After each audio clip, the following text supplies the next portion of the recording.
Hi everyone, my name's Shannon. Welcome to the Florida Fishing Academy's virtual classroom.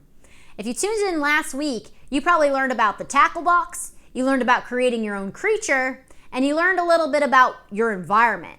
What we're going to do this week is we're going to learn about fishing regulations, knot tying, and also pollution. Today we are going to learn about knot tying. Many of you may be new to knot tying and may not even know how to tie your shoes yet. And that's all right, but today we're going to practice. First, what we're going to do is we're going to untie our shoe if it's already tied. Obviously, my shoes need some cleaning. What we're going to do here is we are going to tie our shoes. We're going to take our two laces, cross them, and weave them through. Then we're going to pull nice and tight. Once it's pulled tight, we are going to make two bunny ears, and we are going to cross them and loop one underneath with a nice pull. You can also tie your shoes another way. The first step is the same.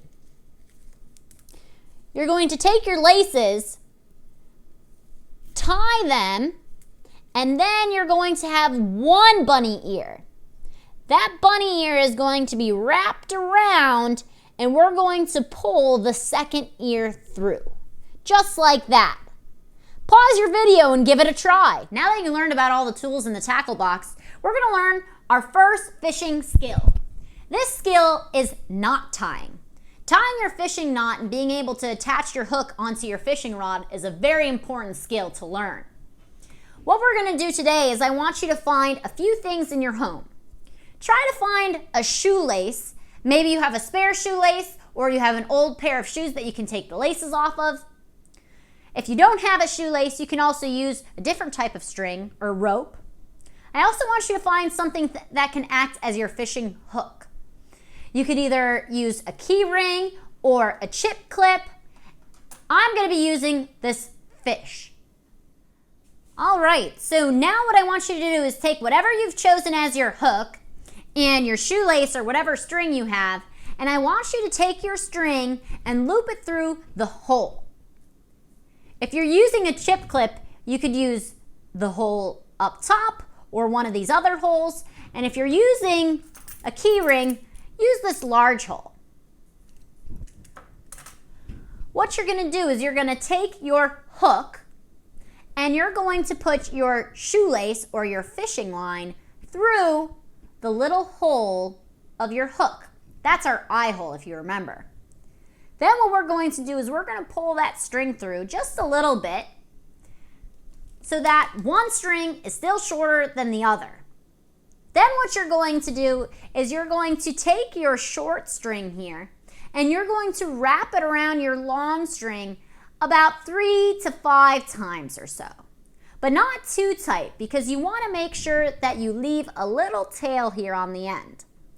That little tail is going to then come up through the first loop you created.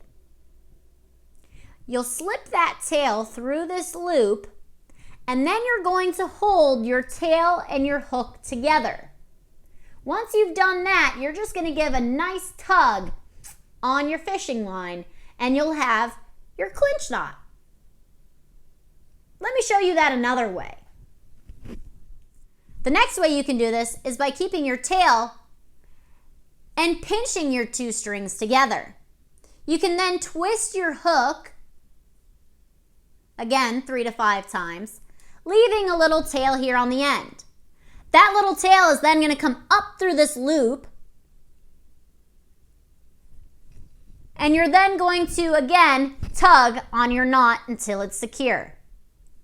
To get this knot untied, all you're going to do is you're going to pull up on the string a little bit and unravel your knot. Give that a try.